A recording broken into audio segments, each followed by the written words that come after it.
cabinet eases the burden on struggling firms as tourism sector warns another million jobs will go.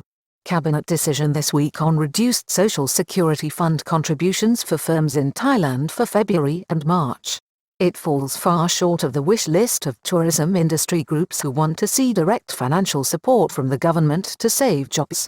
The leaders of both the Tourism Council of Thailand and the Association of Thai Travel Agents are also emphasizing that vaccination programs in Thailand and worldwide could see the industry recover later this year if the quarantine entry requirement is removed. On Tuesday, a key tourism industry leader warned the government that over 1 million jobs are at risk over the next 2 months if substantial aid is not forthcoming for ailing business enterprises in the sector. It came on the same day the Thai cabinet announced sharp reductions in Social Security Fund contributions for February and March and an extension of the property tax cut that will cost local authorities over 44 billion baht. Minister of Labour, Chomklin, on Tuesday announced significant reductions on Social Security payments for Thai firms to come into effect for February and March to help ease the impact of the current second wave of the virus and challenges to the economy. It comes as foreign tourism trade bodies say that 1 million jobs will be lost over the same period if direct financial aid is not forthcoming. The Thai cabinet on Tuesday approved a range of measures to ease the burden on local firms who are experiencing economic challenges as the second wave of the COVID-19 virus stalks the country, now extending into 63 provinces, with the kingdom's foreign tourism industry trade bodies warning that 1 million jobs are at stake in the coming weeks as many firms, getting by in survival mode, have reached the limit of their resources. The key development on Tuesday was a reduction in Social Security contributions for February and March announced by Minister of Labour Chomklin. Tourism bodies ask for 50% of salary costs, warning 1 million more jobs will go in the next 2 months. On Tuesday also, Chamnan Srisort of the Tourism Council of Thailand reiterated his organisation's proposals voiced by tourism leaders throughout the kingdom. They are calling for a 50% subsidy of staff salary costs, utility bill concessions, a program of soft loans and a 2-year moratorium on loan principal repayments. Mr. Chamnan, who is president of the body, told reporters that at least 800,000 jobs are in imminent danger and probably up to 1 million will be lost in the sector if something is not done urgently. He said, already during the pandemic, 1 million jobs had fallen by the wayside, but that this could reach 2 million by the end of March this year due to the current precarious state of finances for many business concerns.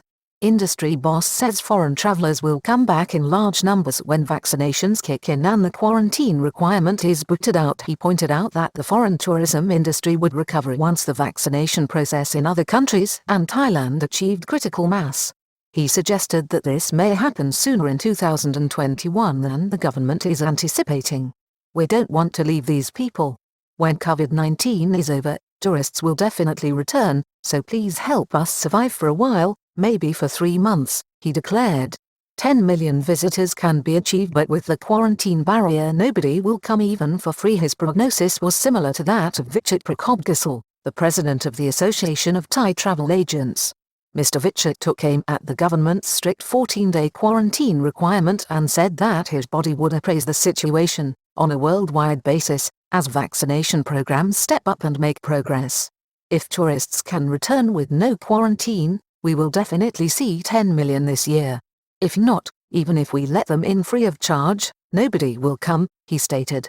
Social Security deductions will help firms. On Tuesday, the government announced a relaxation on Social Security Fund payments for both businesses and employees to take effect in February and March this year.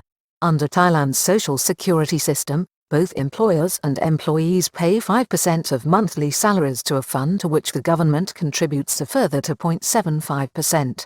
Employee contributions will be cut from 5% to 0.5% per month, and for employers, it will fall from 5% to 3% on monthly salaries up to and capped at 15,000 baht per month. The move will help employers as most Thai people, like counterparts in other countries where employers file tax and social security returns for staff, view their net salary as their pay and the employer effectively pays both deductions, although, in theory, it is a contributory payment from the company and on behalf of the staff member, in the form of a deduction. Social Security scheme in Thailand is governed by a 1990 law and is highly valued by workers. Thailand's social security system is also open to foreigners working in the kingdom and is governed by a wide-ranging 1990 law. The system offers limited benefits such as 30% of the employee's salary for 90 days if he/she has paid contributions for 6 months or more when they resign or a contract of employment ends, and 50% if they are laid off. The fund also pays for limited health care benefits and a retirement fund for any employee who has worked for 15 years and contributed to the system. In addition, there are a range of other benefits covering sickness, incapacity, accidents and death. The scheme is highly valued by Thai workers and gives them access to both private and public hospitals, although with limited health coverage. Property tax cuts extended for another year. The cabinet also agreed on Tuesday to extend large cuts on property taxes of up to 90% in most cases, including levies and transactions. The extension of property tax waivers agreed on Tuesday will cost local government authorities in Thailand an estimated 41.44 billion baht, which the central government will fund.